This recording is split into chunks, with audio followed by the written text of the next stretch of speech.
Assalamualaikum warahmatullahi wabarakatuh. Terima kasih pimpinan yang kami hormati Pak Kepala BUMN Pak Doni Oskaria, Pak Menteri Perdagangan, dan seluruh hadirin yang hadir pada kesempatan hari ini. Pertama tentu kami mengapresiasi kehadiran Bapak-Bapak jenengan semua pada kesempatan hari ini Pak.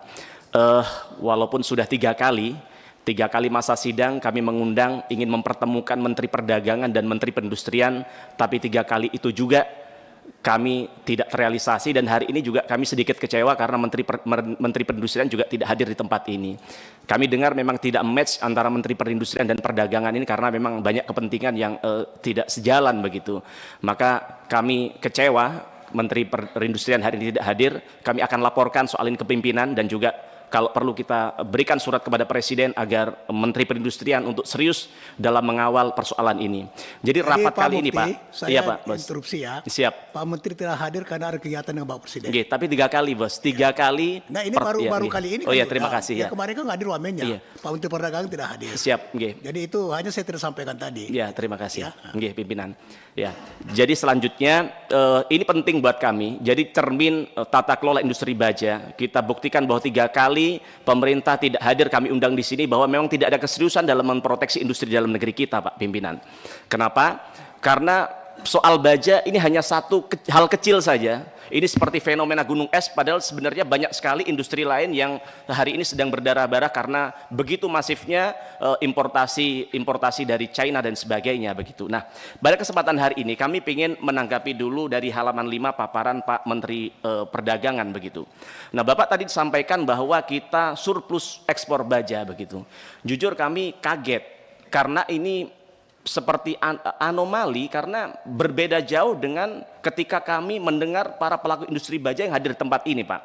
Bayangkan salah satu dari asosiasi industri baja, mereka punya ribuan, 10.000 karyawan yang kerja hari ini hanya 10 orang karena mereka hanya jadi penonton di dalam setiap pembangunan yang ada di bangsa ini begitu.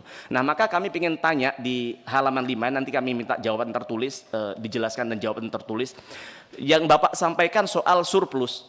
Surplus itu baja apa Pak? Baja stainless dari yang diproduksi Morowali, atau baja apa begitu? Karena ini bahkan kami tadi Bapak sampaikan, kami langsung chat kemarin asosiasi yang diskusi kepada kami di tempat ini, yang mengeluhkan bagaimana hari ini berdarah-darahnya mereka dalam menghadapi importasi baja begitu, yang mereka bahkan kaget dengan data yang Bapak sampaikan. Kami minta diperjelas saja ekspor kita surplus baja itu di baja apa saja begitu Pak. Nah, kemudian kalau kami dapatkan data dari berbagai pihak begitu Pak, bahwa impor baja kita hari ini meningkat dalam setahun ini 60 triliun atau setara dengan APBD DKI begitu, atau hampir 2 kali lipat dari APBD kami di Jawa Timur Pak.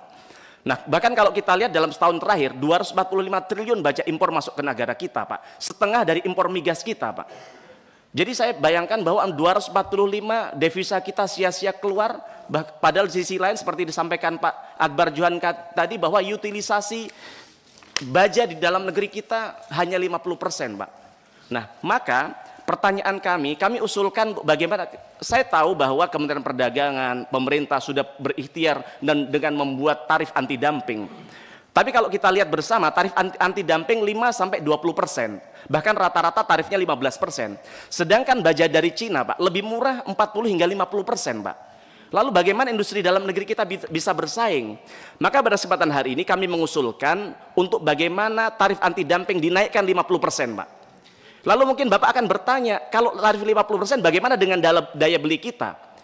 Bapak lihat bahwa mobil listrik Cina, negara memberikan PPN 11%, maka tidak haram bagi negara untuk memberikan PPN 11% bagi industri dalam negeri kita, khususnya baja, agar mereka bisa kompetitif Pak.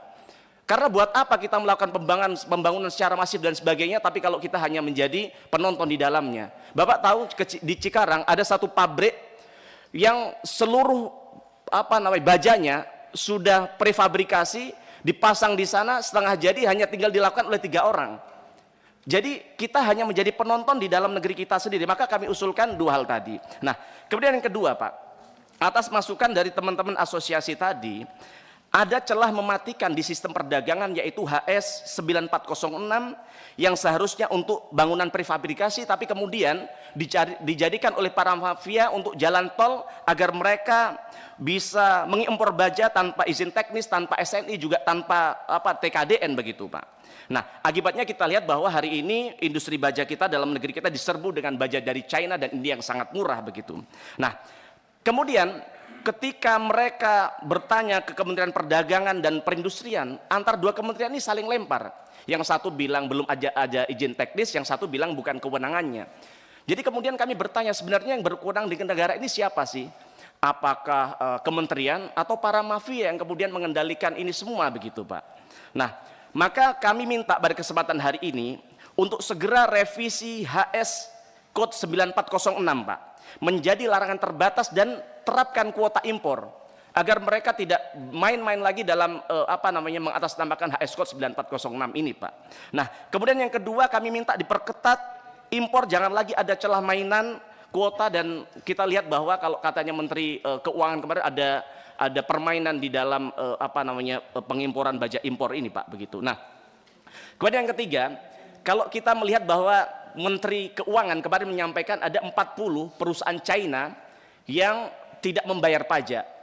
Ya, walaupun seringkali Menteri Keuangan seringkali membuat gaduh tanpa membuat tindakan nyata di lapangan. Harusnya tanpa keluar-keluar ditindak mereka, ya kan begitu.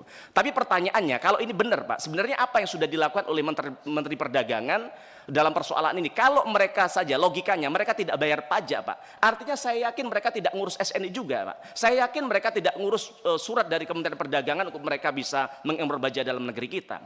Lalu pertanyaannya, atas 40 yang ditemukan oleh Menteri Keuangan itu, berapa yang sudah Bapak tutup begitu? Dan datanya mana saja sih, Pak? Itu betul nggak sih? Jadi kami pengen transparansi di tempat ini agar kita semua bisa belajar dari kesalahan yang sudah terjadi begitu. Nah, kemudian soal Krakatau Steel. Krakatau Steel ini sudah, selama kami duduk di tempat ini, sudah berkali-kali diselamatkan oleh negara, berkali-kali disuntik modal tapi juga tidak kompetitif. Kita tahu bahwa baja dari Tiongkok itu harganya 500 US dollar per ton, sedangkan harga produksi dalam negeri saja itu 650 hingga 700 US dollar per ton, artinya sangat tidak kompetitif. Maka pertanyaannya buat kami, kenapa sudah begitu manjakan oleh pemerintah, bahkan terakhir Danantara memberikan 4,9 triliun, itu dampaknya untuk apa? Apakah kemudian jadi kompetitif Krakatau Steel? Nah, maka kami ingin mendapatkan penjelasan soal hal itu begitu.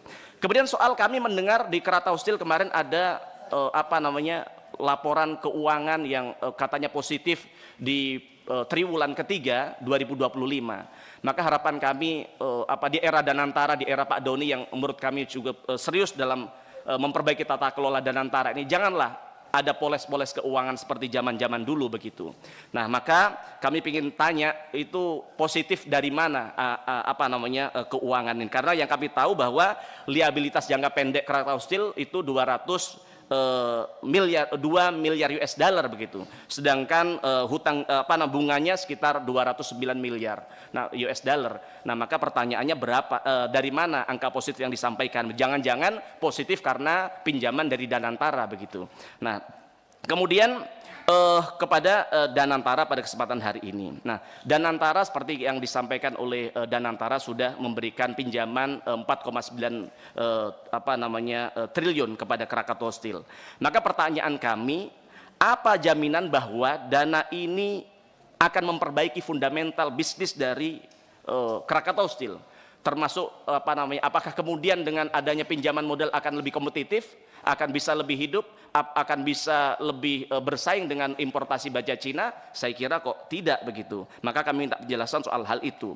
Dan kemudian pertanyaannya, kapan dan dengan skema apa Krakatau Steel akan mengembalikan pinjaman 4,9 triliun kepada Danantara? Nah, kemarin kebetulan kami fraksi PDI Perjuangan baru menerima asosiasi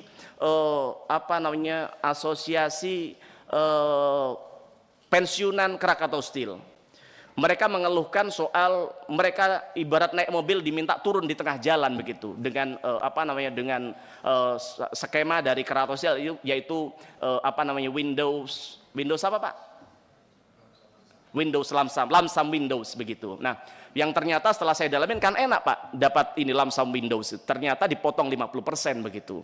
Nah, jadi terus kemudian ternyata angkanya kalau kemarin kami saat FGD itu katanya angka angka untuk lump sum Windows itu 700 sekian miliar. Tapi ternyata kemarin angkanya 600 miliar. Jadi sebenarnya yang benar berapa sih angka? Jadi sebenarnya 4,9 triliun untuk apa saja sih Pak? Dan untuk lump sum Windows itu berapa? Kami minta penjelasan dari Dirut Krakatau Steel begitu. Nah, kemudian soal logo SNI begitu.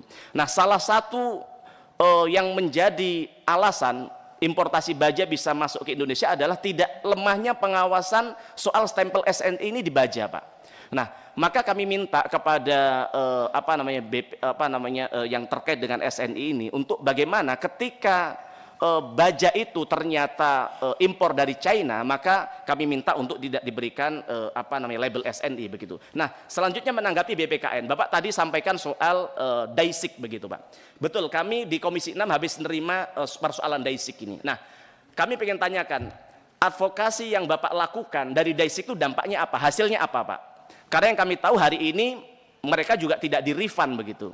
Nah, sedangkan jenengan tahu dari customer dari pembeli tiket konser ini mereka berharap bahwa duitnya di-refund begitu. Kalau Maxima bilang bahwa 80% sudah dibayar, ternyata setelah kami terima data dari teman-teman pecinta musik Korea Daisik ini hanya tidak lebih dari 25%. Jadi artinya yang dilakukan oleh BPKN tidak berdampak apa-apa begitu. Nah, kemudian ketika ini tidak berdampak apa-apa, apa yang Bapak lakukan sebagai lembaga negara yang melindungi konsumen kita, Pak? Dan jenengan tahu setelah kejadian itu, Pak, seminggu setelah Daisik, konsumen Daisik datang ke tempat ini, seminggu kemudian itu Maxima bikin konser lagi loh, Pak.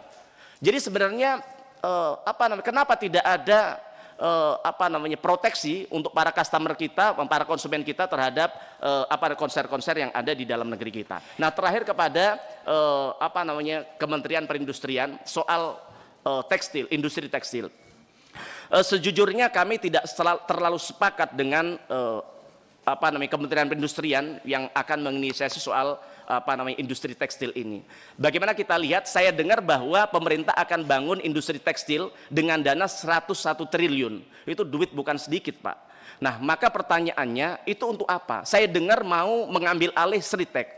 Nah, Bapak Kementerian Perindustrian tahu kan bahwa ternyata Sritek ini asetnya lebih besar hutangnya daripada aset yang dimiliki. Kemudian yang kedua, kalau ini jadi cara mudah untuk kemudian pemerintah bisa mencapai target penyerapan tenaga kerja 18 juta tenaga kerja, saya pikir juga tidak mudah juga.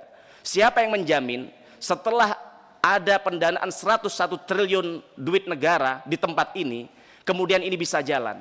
Kenapa tidak kemudian industri-industri tekstil yang milik swasta yang hari ini sudah jalan, sudah terbukti mereka tahan dari segala segala situasi, mereka terbukti sudah menyerap tenaga kerja, kenapa ini aja tidak tidak kemudian disupport oleh pemerintah?